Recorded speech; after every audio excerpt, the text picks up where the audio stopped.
या निमित्ताने कर्जमाफीच्या संदर्भातला मुद्दा देखील या ठिकाणी आला आणि राज्य सरकारने हे कमिटमेंट केलेलं आहे।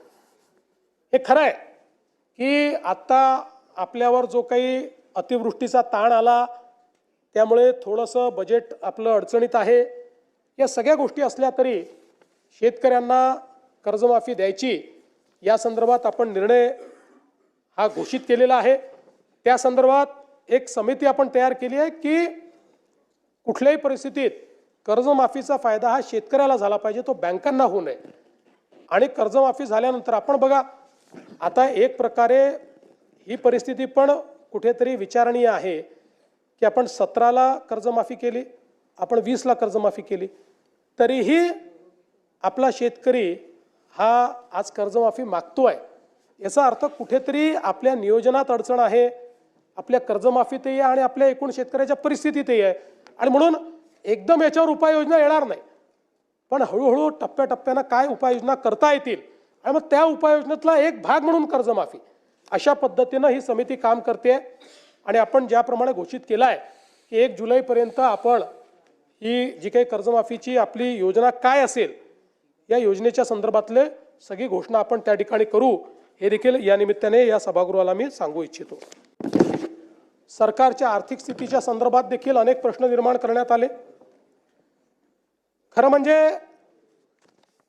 मी असं म्हणणार नाही की बाबा आपल्या तिजोरीत खूप पैसे आहेत, पण मी एवढं निश्चितपणे सांगू शकतो की देशाच्या मोठ्या राज्यांच्या अर्थव्यवस्थेचा विचार केला तर आजही सर्व निकषांवर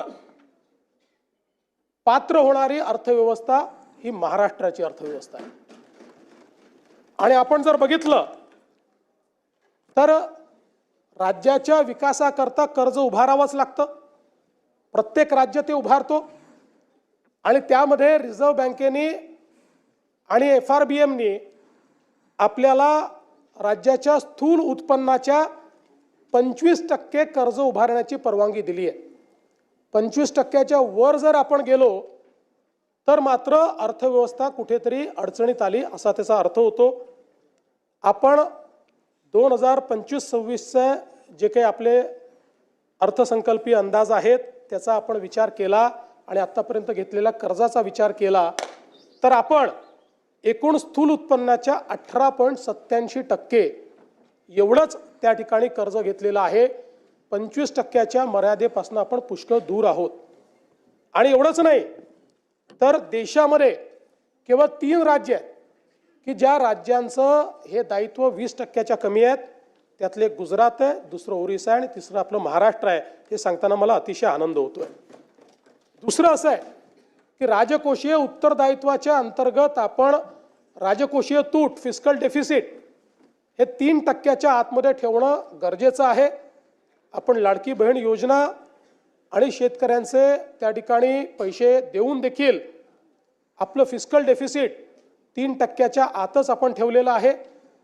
आणि याही वर्षी आता चालू जे वर्ष आहे ते संपता ते फिस्कल डेफिसिट 3%च्या आतच ठेवण्यात आपल्याला यश येईल हा मला पूर्णपणे त्या ठिकाणी विश्वास आहे। सरत्या वर्षामध्ये आपण ते 2.76% इथपर्यंतच मर्यादित ठेवलं, त्यामुळे हा जो दुसराही निकष आहे त्याही निकषावर आपली अर्थव्यवस्था ही अजून कुठेही दिवाळखोरीकडे चाललेली नाही। तर महसुली जमेशी व्याजाची जी काही प्रदानाची टक्केवारी आहे ती टक्केवारी आपण जर त्या ठिकाणी बघितली तर आता ती 11.53% दिसते आहे। पण मागच्या वर्षीचे जे ऑडिटेड आपल्याकडे स्टेटमेंट्स आले आहेत त्यात ती 9.38% एवढीच आहे। त्यामुळे याही निकषावर आपण निश्चितपणे कुठेही मागे पडलेलो नाही। आणि हे सगळं करत असताना कदाचित एक आपल्या मनात येऊ शकतं की राज्याने भांडवली गुंतवणूक कमी केली आहे का, तर मला सांगताना यातही आनंद वाटतो। केंद्र सरकारने घालून दिलेल्या निकषापेक्षा जास्त भांडवली गुंतवणूक ही महाराष्ट्राने केलेली आहे। त्यामुळे त्याही बाबतीत कुठलेही कॉम्प्रोमाइज आपण केलेलं नाही। एवढंच नाही तर राजकोषीय उत्तरदायित्व विधेयकाच्या जे काही कलम 9 आहे, नियम 9, त्याचे जे काही मानक आहेत या संदर्भात जे आपल्याला बजेट एस्टिमेटचे मंथली सिव्हिल अकाउंट्स तयार करावे लागतात, CAGच्या माध्यमातून जे तपासले जातात, यातही आपण ऋणेतर जमा रक्कमा अर्थसंकल्पीय अंदाजाच्या 40% पेक्षा जास्त अट पूर्ण केली.